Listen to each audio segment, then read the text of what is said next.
Existe um momento silencioso na vida de todo ser humano em que algo se parte por dentro. Não é um grande trauma, não é um colapso visível. É um pensamento simples, quase sussurrado pela consciência. Eu não era assim. Você percebe que não perdeu o controle de uma vez. Foi cedendo aos poucos. Uma escolha pequena hoje, outra amanhã.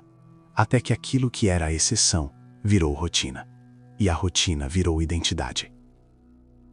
Talvez você já tenha prometido mudar dezenas de vezes. Talvez toda segunda-feira você tenha acreditado com sinceridade que agora vai. E talvez toda sexta-feira você tenha sentido aquela frustração silenciosa. De novo. Mas aqui está algo que quase ninguém te diz com clareza brutal. Você não falha porque não tem força de vontade. Você falha porque está tentando mudar comportamentos, sem mudar quem você acredita ser. Enquanto você continuar se enxergando como alguém fraco, ansioso, descontrolado ou indisciplinado, o seu cérebro vai lutar para manter essa imagem viva, mesmo que isso te destrua. Hoje, você não vai ouvir frases motivacionais, não vai receber atalhos, não vai aprender truques rápidos. Hoje, você vai conhecer um caminho antigo, radical, honesto, um caminho que exige apenas uma coisa: coragem para deixar morrer quem você não é mais. Capítulo 1. Lucas e a vida em fragmentos. Lucas tem 34 anos. Ele não é incompetente, não é preguiçoso, não é incapaz, mas vive cansado de si mesmo. Ele promete acordar cedo e falha. Promete parar de procrastinar e adia. Promete abandonar aquele hábito que o enfraquece e cede mais uma vez. O pior momento não é a queda, é o silêncio depois dela. Aquele instante em que ele evita o espelho, evita pensar, evita sentir. Lucas começa, sem perceber, a se definir por aquilo que não consegue controlar. E quando isso acontece, algo perigoso nasce. Uma identidade frágil. Eu sou assim mesmo. Sempre fui fraco nisso. Não adianta tentar. No Japão feudal, existia um entendimento profundo sobre esse estado. Um homem que vive dividido entre quem é e quem deveria ser, é um homem derrotado antes da batalha começar. Os samurais sabiam: quando você perde o respeito por si mesmo, qualquer hábito ruim encontra espaço para se instalar. E Lucas estava exatamente ali. Não no fundo do poço, mas preso num ciclo invisível de autossabotagem. Capítulo 2.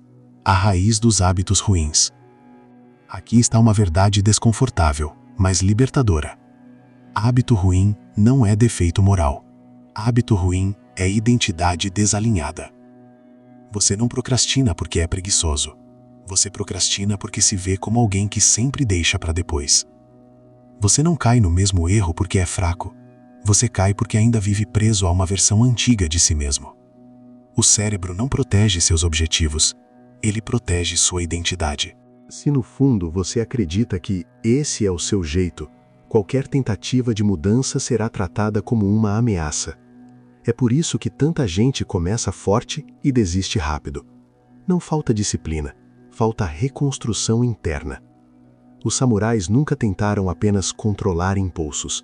Eles entendiam que controlar impulsos sem mudar identidade é como enxugar gelo. Primeiro eles redefiniam quem eram. Depois, os comportamentos se ajustavam naturalmente.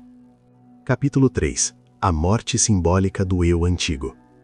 No Japão antigo, quando um samurai se afastava do seu código, ele não era humilhado, não era descartado. Ele era convidado a morrer, simbolicamente. Lucas, o jovem samurai da história, foi levado diante de seu mestre.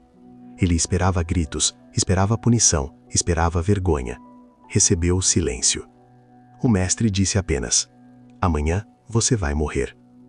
Não era uma ameaça, era um rito. A morte do ego fraco. A morte do homem que negociava consigo mesmo. A morte daquele que traía seus próprios valores em silêncio. Durante dias, Lucas permaneceu isolado, sem distrações, sem desculpas, sem anestesiar a dor.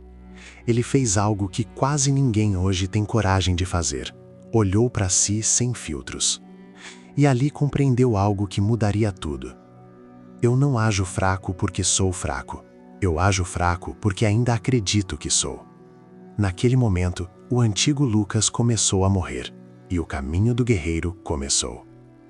Capítulo 4. A primeira lei: ver a verdade sem desculpas. O primeiro princípio do caminho do guerreiro é simples e profundamente desconfortável: parar de mentir para si mesmo. Lucas percebeu algo que doía a admitir. Ele sempre suavizava seus próprios erros. Criava explicações inteligentes para comportamentos fracos, transformava falhas em fases, chamava a autossabotagem de cansaço. Mas o guerreiro não negocia com a verdade, ele a encara de frente. Enquanto você não enxerga um hábito ruim com total clareza, ele continua operando no escuro. E tudo que age no escuro cresce. Lucas começou a nomear exatamente o que fazia, sem adjetivos suaves, sem piadas internas, sem racionalizações. Não era só mais um adiamento, era covardia diante do desconforto. Não era só um excesso ocasional, era fuga emocional. Esse momento é sempre o mais difícil, porque destrói a imagem que você criou de si mesmo, mas também é o mais libertador. Você não pode derrotar um inimigo que insiste em disfarçar. Capítulo 5. A segunda lei: disciplina não nasce do ódio. Aqui a maioria das pessoas erra. Elas acreditam que precisam se odiar para mudar, que precisam se punir, que precisam se humilhar internamente para aprender. Os samurais pensavam o oposto. Eles entendiam que disciplina verdadeira nasce do respeito, não da violência interna. Lucas percebeu que toda vez que falhava, ele se atacava mentalmente. E esse ataque criava mais ansiedade, mais culpa, mais fuga. Era um ciclo. O guerreiro corrige porque se importa, não porque se despreza. Lucas começou a se tratar como alguém que vale a pena ser salvo, como alguém que merece estrutura, como alguém que precisa de firmeza, não de crueldade. Quando você muda por ódio, qualquer recaída te destrói. Quando você muda por respeito, qualquer recaída vira aprendizado. Nesse ponto, algo silencioso começou a mudar. Lucas já não sentia que estava lutando contra si mesmo. Ele sentia que estava se alinhando. Capítulo 6. A terceira lei: respeito próprio é comportamento. Lucas fez uma pergunta que o deixou inquieto por dias. Se eu fosse alguém que eu realmente admiro, eu aceitaria viver como estou vivendo? A resposta era clara: não. Respeito próprio não é discurso motivacional. Não é autoestima inflada. Não é se sentir bem no espelho. Respeito próprio é padrão de comportamento. É aquilo que você aceita repetir todos os dias. Lucas percebeu que tratava outras pessoas com mais consideração do que a si mesmo. Cumpria promessas para os outros e quebrava promessas consigo sem peso algum. O caminho do guerreiro exige coerência. O que você promete, você honra, mesmo quando ninguém está olhando. A partir desse ponto, Lucas mudou o critério das suas escolhas. Ele parou de perguntar o que é mais fácil e começou a perguntar o que alguém íntegro faria agora. Essa pergunta muda tudo. Capítulo 7. A quarta lei: encara o espelho sem filtros. Este é o capítulo que separa quem muda de quem apenas consome conteúdo. Lucas sentou em silêncio e fez algo brutal. Listou todos os hábitos que o enfraqueciam. Sem julgamento, sem drama, sem mentira. Ao lado de cada hábito, escreveu o custo real. Não o custo superficial, mas o custo invisível. Quanto aquilo custava em autoestima, em confiança, em orgulho pessoal, em futuro. Ele percebeu que o preço era sempre maior do que parecia. O problema nunca foi o prazer momentâneo. Foi o efeito acumulado de se trair todos os dias. A maioria das pessoas evita esse exercício porque tem medo da dor emocional. Mas o samurai entende algo fundamental. A dor da verdade liberta. A dor da ilusão aprisiona. Quando Lucas terminou essa lista, algo morreu ali e algo começou a nascer. Capítulo 8. A quinta lei: honra não é o que você diz, é o que você encena todos os dias. A quinta lei do caminho do guerreiro não é a mais complexa, é a mais exigente. Honra não vive no discurso, honra vive na repetição. Lucas entendeu algo que mudou completamente sua relação com escolhas pequenas. Cada decisão cotidiana, acordar, comer, trabalhar, ceder ou resistir, não era neutra. Era um voto silencioso. Ou ele votava na versão forte de si mesmo, ou fortalecia a versão fraca. Os samurais viviam com uma pergunta constante ecoando por dentro. Se minha vida fosse observada como uma história, minhas ações fariam sentido?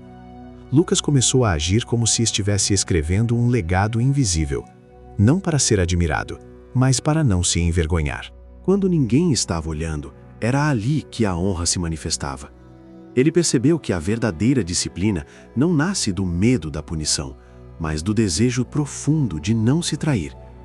A partir desse ponto, certos hábitos simplesmente começaram a perder sentido. Não por esforço, mas por incompatibilidade. Capítulo 9. Identidade.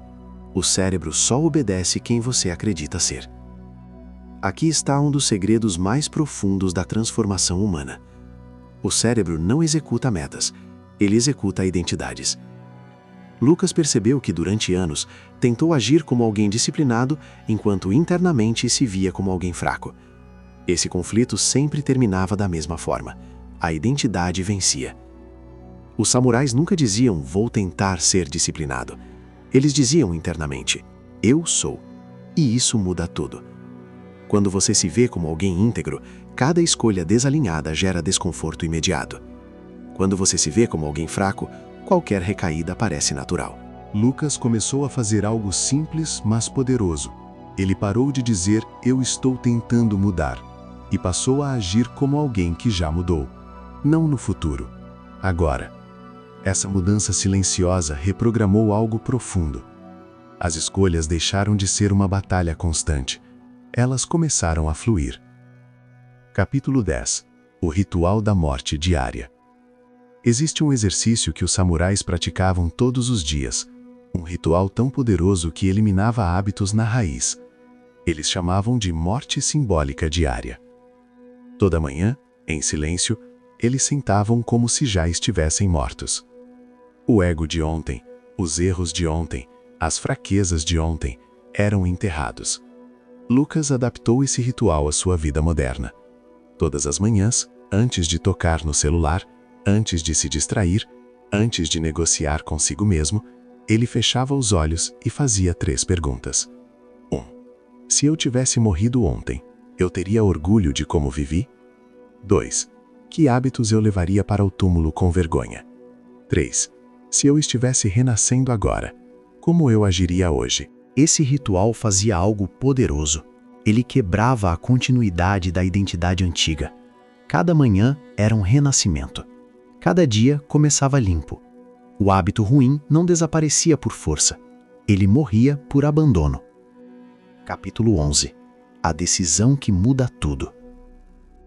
Chega um ponto na jornada em que não há mais novas informações a aprender. Não há mais técnicas milagrosas. Não há mais livros, vídeos ou frases que façam diferença. O que resta é uma decisão. Lucas entendeu isso num momento silencioso. Não foi durante uma vitória, foi num dia comum. Ele percebeu que dali em diante, cada recaída não seria mais ignorância, seria escolha. E isso não trouxe peso, trouxe poder. Porque quando você entende que sempre está escolhendo, você recupera o controle da própria vida. Os hábitos ruins deixam de parecer monstros invencíveis e passam a ser o que sempre foram, ecos de uma identidade antiga. Lucas não precisou lutar todos os dias com força total. Ele apenas decidiu, uma vez, que não voltaria a viver em guerra consigo mesmo. Essa decisão não faz barulho, mas ela muda tudo. Capítulo 12. Você não precisa lutar, precisa deixar ir. Aqui está o último segredo, e talvez o mais difícil de aceitar. Você não elimina hábitos ruins lutando contra eles. Você os elimina se tornando alguém que não precisa mais deles. O hábito ruim sempre teve uma função. Ele anestesiava, distraía, preenchia um vazio. Mas quando a identidade muda, o hábito perde o emprego. Lucas percebeu que não precisava mais fugir, não precisava mais se esconder, Não precisava mais se sabotar. O vazio que antes pedia dopamina barata agora era preenchido por presença, por coerência, por respeito próprio. E isso não aconteceu da noite para o dia, mas aconteceu de forma definitiva.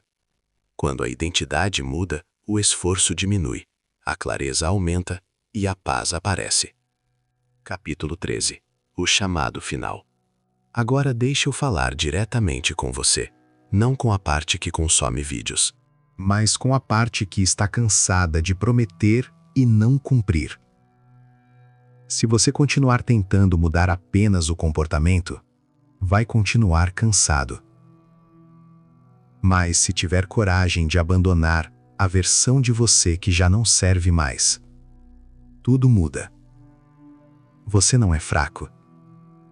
Você não é quebrado. Você não chegou tarde demais.